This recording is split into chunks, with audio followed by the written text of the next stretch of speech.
Before I go negative, and I am going to do that, I want to start with a positive. I am incredibly grateful to the intelligent Democratic women who think for themselves, who have given me the chance to explain what happened to me, because 10 out of 10 of them will never be voting for U.S. Rep. Sherry ever again, or bad boy Jerry appointed Sheriff Hubby. Now, so I want to thank intelligent Democrat women who have allowed me to tell them that, as I just spent my last 62 cents on 4 rolls of toilet paper, have no income, have no idea where my next penny is coming from, and sitting in a shot-up house. I also want to thank all the beautiful, classy, lovely, wonderful Republican women. Maybe someday I'll marry one. Who knows? Maybe the Democrats will approve triple marriage where you can marry one of each, and I'll have one of those deals. I know I'm terrible. Listen, I do think I'm going to get a little help on cannabis today. I think I'll at least have enough for one pre-roll, and I'm hella grateful for that. And when I get that money, I'm going to jump on the bus. When I come back, I'm going to start writing little reviews about every medical cannabis strain I've ever tried. Just short, little, bright ones to give me something to do, maybe help people.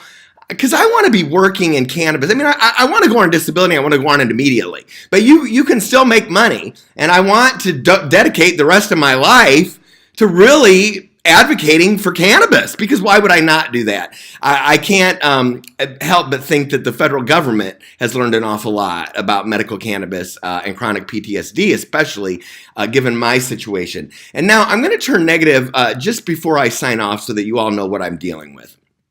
As you all know, they've hauled in the gay boy gang last night. They've hauled in the Latin gang last night. We all know what really happened to me. It was all a big deal. They tried to get rid of me for turning in Bill Boom.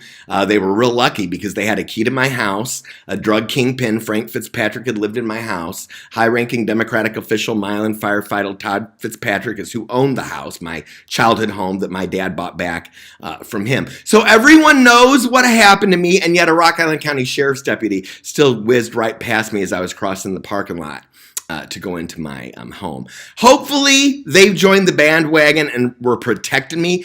I cannot imagine they would be that stupid. I'm going to say it again.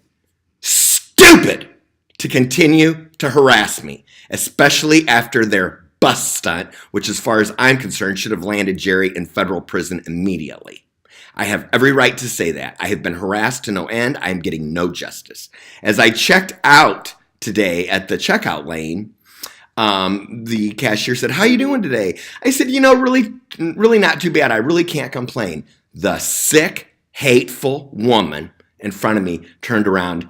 "We appreciate that." I said, "Thanks." I said, "U.S. Rep. Whack Job and appointed Sheriff Hubby are headed to prison really soon, so I'm feeling a lot better today."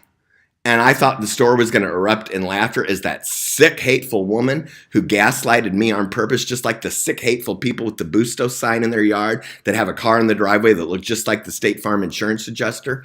Yeah, tired of it.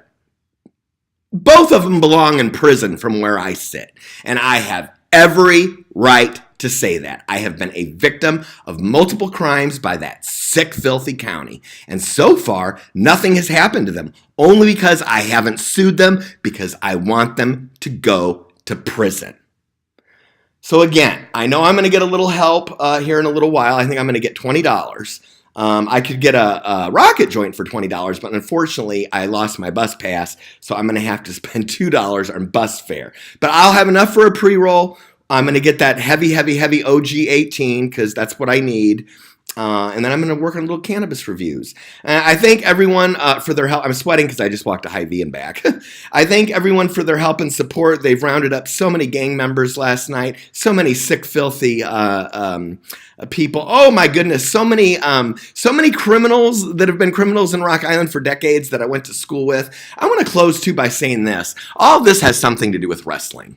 Not only is Nick Warner, Quad City's Most Wanted, and his girlfriend Ann Romeo stalking me and showing up in places I go, but I'm just going to go ahead and let it out. Lots of young wrestlers are helping me.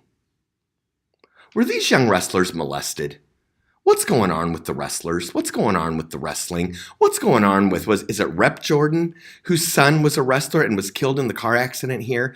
What the hell's going on with wrestling as it pertains to sex trafficking, prostitution, and gangs? And again, I want to thank everyone who's supporting me. I asked the Rock Island County Sheriff's Department to end the harassment immediately. And if you are protecting me, don't do it in a marked car because you're gaslighting and harassing. And that's what you're doing, Jerry. That's exactly what you're doing. And if I'm taken to your jail and murdered, or if charges are invented so that you can come after me and murder me, because the filthy FBI agent already said he was going to go to McGehee and have charges invented to come after and murder me. He didn't say and murder me, but we know what you're going to do. So and yes, as Hunter Collins, who showed up at my door, asked, David, do you make these videos because you think Jerry and Sherry are going to kill you? Yes, that's why I make the videos. See everyone soon, I hope. I hope I will not continue to be harassed by the sick, filthy, depraved county of Rock Island that's lucky that it even has a penny in its pocket and that it hasn't been completely taken over by the federal government yet. Thank you.